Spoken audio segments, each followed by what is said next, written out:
Before I show you how Google Apps for Education works, a lot of people really don't understand the cloud, and if you don't understand how the cloud works or what that really means, then you're going to be a little bit lost of what Google is, or GAFE, Google Apps for Education. So before we get into that, what we're going to do is just take a look at a real short video here created from a person from Google that will give you a little bit better idea of what it is meant when people talk about the cloud.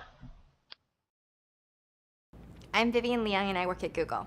Today we're here to talk about Google Apps, which, if you're not familiar with it, is our online suite of communication and collaboration tools. I think here at Google we've been looking at ways people work with each other and communicate with each other, and we found that most of the time we're pretty attached to our own computers or hard drives, and being an internet company, we figured there must be a better way, and one of these ways is what we call cloud computing. I know it sounds a little bit geeky, but it's really not that complicated.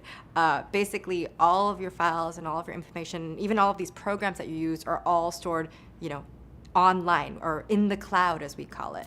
That means you're not attached to any single computer or hard drive. All you have to do is be connected to the internet, and you can access these programs and files from anywhere in the world. Let's use an example. So I'm in New York and my coworker is in San Francisco, and we need to work on a presentation together. In the old way, we would have created a presentation, emailed as an attachment, and sent it back and forth until we were done.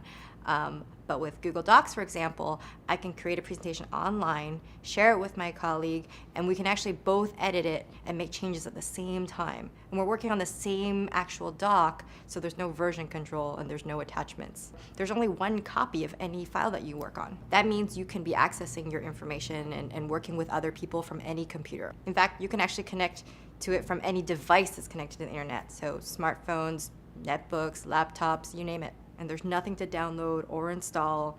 You just get online and off you go. I hope this video has been helpful. If you have any ideas on how we can make apps better, please let us know at this link. Thanks, and happy cloud computing.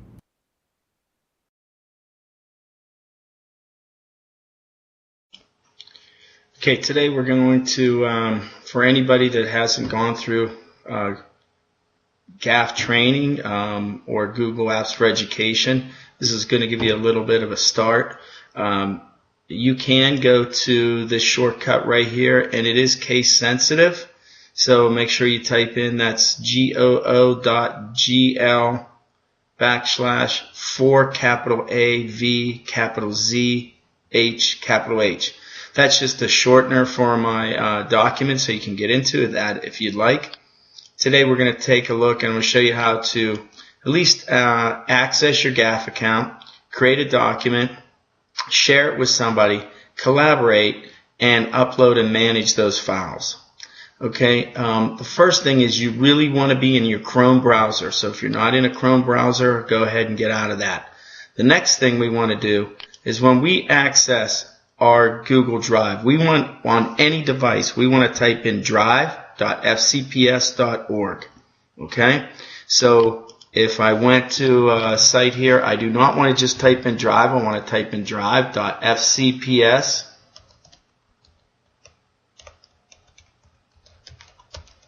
And that's where we want to go. So that will take us to our drive. Now, once we go in there, if I want to, I can create a folder. And it'll just look like my computer or whatever. Here it is. We can create a document, a presentation, spreadsheets. Probably the first thing you're going to do is create a folder. I'm just going to name it test. And there's my test folder. And if I open it up, the next thing we're going to take a look at is how to create a document. Very simple. Okay. You want to go back to your Google Drive here. I'm in my test folder. And wherever I'm in, whenever I create it, I'm just going to create a document. And there it is. I can type in this. This is an doc.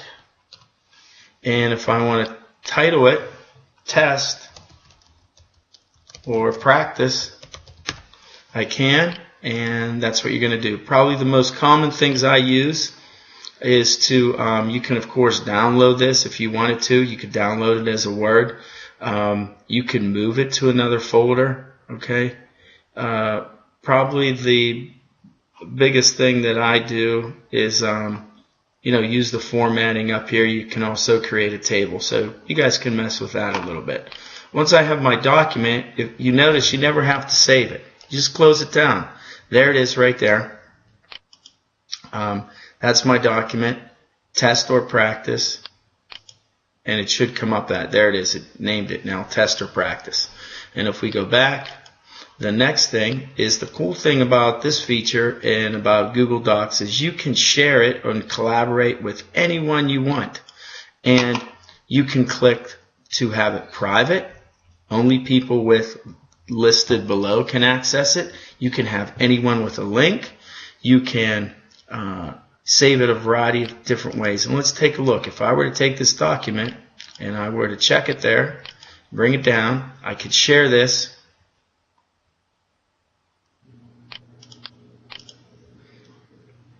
And I can make it private so only I can access it. That's fine. If I want to share it, I can come down here and invite people here. So I could invite Eric in there, and I can actually add a message. Now I can change it so he can just edit it. He can make a comment, or he could actually just view the document. Okay? If I wanted to add a message and notify him, hey, I'm sharing this document with you, then I would put, this is practice for the video.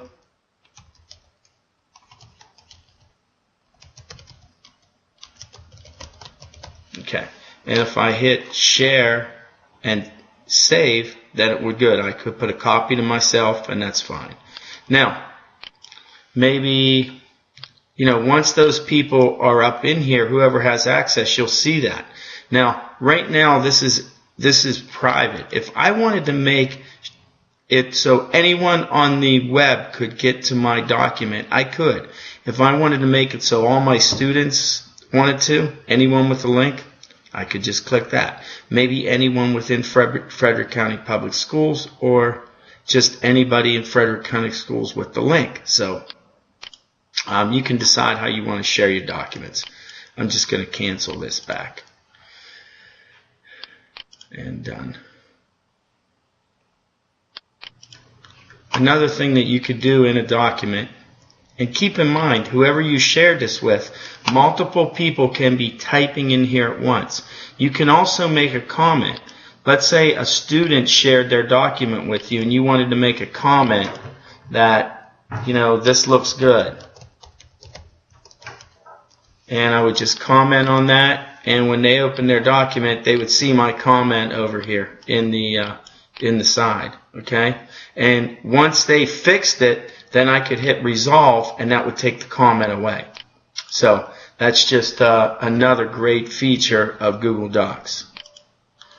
If someone does share a document with me, handling shared documents, I can go in my folder here, and if we go back and I close all my stuff down, you can see I have quite a bit of stuff I can put in there shared with me. So it will load. Here's some GAFE training notes, practice, whatever. If I wanted right now, if I open this up and or this, let's say this TRT printer fails. If we take a look at this and share,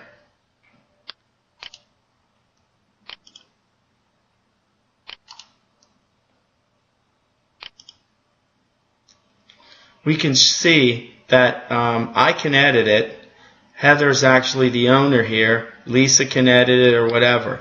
So we can edit it, but the problem is if I did this, I would be changing the document. Let's say I wanted to make this document for myself.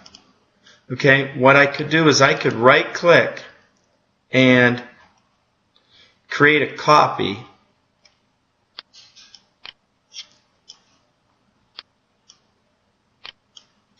And right there it is. I know it's a little tough. If I make a copy, you could see it's creating a copy. Now, where does that copy go? It goes back in my drive. There it is. Now, if we take a look who owns this and who shares this, if I hit share,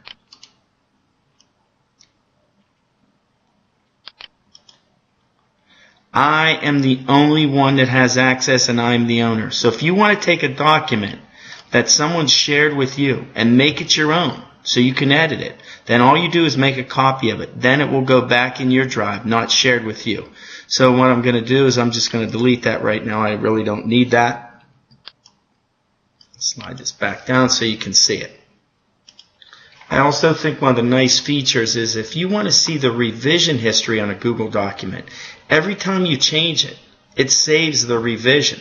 So we just go File, See Revision History. If I just went File, See Revision History, it would show me that, hey, I created this document today. You know, if I made some changes and close it down, I can go back and open any of those revisions that I want. So if somebody went back in, messed with my document, I can still go back and pull it up.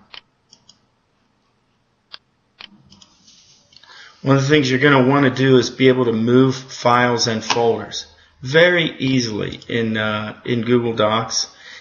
All you have to do is grab a folder and you can move it wherever you want. That's one way to do it. You can also, if I was taking a look at my teacher training and I had my Audacity file, if I wanted to move that, I could click Move and it would go here and I could put it wherever I want it to. Okay, I'm just going to cancel that. Now, one other very important thing is when you begin, because what you're going to want to do is you're going to want to take your files that you have in Word or on your drive right now, and you're going to want to bring them up. You're going to want to bring them up into Google Docs. Okay? A very important setting. I need everybody to go over to this wheel here and these upload settings. It's very important that you check Convert uploaded files to Google Docs. If you do not convert a Word document over or a PowerPoint over, you can view it in Google Docs, but you will not be able to edit it. Now, I like to have confirm each setting before an upload. There'll be certain things when you upload into Google Docs, it won't come out really good. For example, word art does not work well in Google Docs, in Google presentations. So, you know, to me that's easy. I just brought my presentations up, deleted the word art, and put the titles back in there. Another thing that it has trouble with are tables. So if you have a lot of documents with some tables in, you might not convert those over. But I would recommend to convert as many documents as possible. Once you have these settings, and it's just that wheel up at the top left, then what you want to do is come back to your drive and hit the arrow here and just say Upload, Folders, and you can go into any folder here. So, you know, whatever we wanted to. Let's say My Music, or I wanted to bring the whole folder, or My Documents, or whatever. I would just click on that and it would bring all the documents up. Or if I just wanted to pick a particular picture, okay. Well, right now I'm in folder, so I need to cancel that. If I want files, if I just want to bring a file over, you know, then I would just pick a file. So, you know, it's pretty easy to upload folders and files. Now, what I want to show you for CTE is it's sites.google.com/a/fcps.org. Once you have that bookmarked, you can get a lot of our resources right from there. And if we go down, we can see if we go to middle school, I can go to, for example, the Lab 21 page. And these pages are set up so, you know, we have usually the curriculum guide, essential curriculum. Here we have the career practice ready. We have CTE safety on there. And if we take a look down through, anything in blue are usually documents, and then there'll be different color codes for different things. So we can see here we have some different types of documents. Let's go back. Now we're going to take a look at Tech Expo. We have red as the presentation, green as the video. So if you take a look through, we have the 8-step design process, our design process worksheet, the rubric, what you should be using, and then a breakdown of each of the units, okay? And, you know, every once in a while we have a video here or maybe a presentation.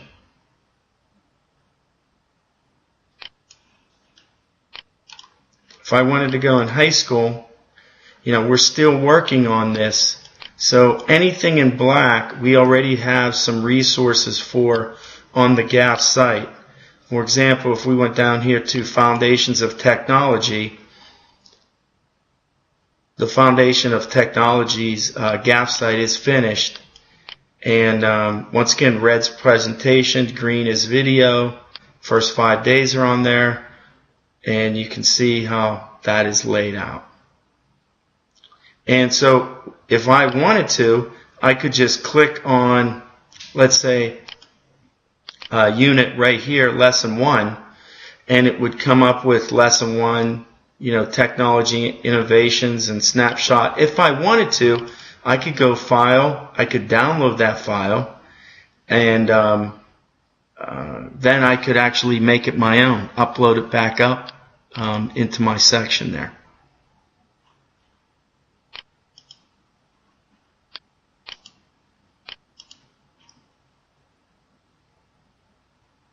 Here we have a design brief. Same thing. So instead of going to the U drive, you're just going to have your Google Docs. Now I just want to show you a couple more important sites.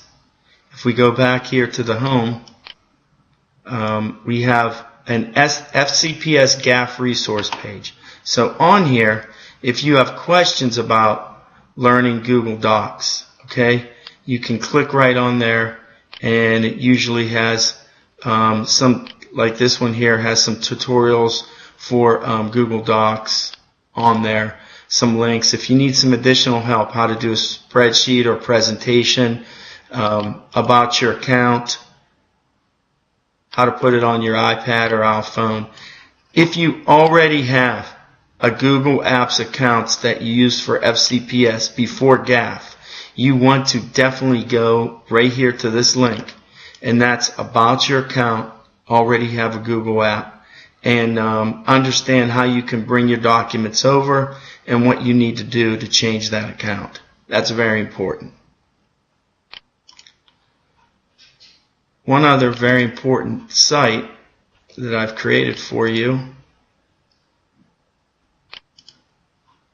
is a CTE resource page. So it's a place where all our resources are contained, all the links. So we have the Career Ready Practice rubric if you want to download it. There's our GAFE homepage. We have our YouTube channel link. I have a safety page with all the safety tests on there. There's our GAFE Help, Google SketchUp resource page. Your Google Drive, how to get to it, essential curriculum page with all the essential curriculum. Then over here we have middle school design process.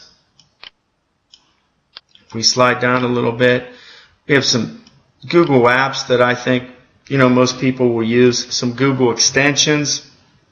Here's some high school design processes. Some online student response systems that people use. And also adding a app on your device to link to one of these GAFE resources. This tells you how to do this. There's also a BYOD FCPS video, some approved apps already for the kids, and some BYOD common questions. Okay? And then I have some iPad apps down here, some presentation apps, some photo or video apps, and some recording apps. So once you begin to get your devices, or if you already have one, this is just a place for that we can put some CTE resources. So good luck with your Google Apps for Education. I hope that helps. And if you have any questions, please feel free to contact us.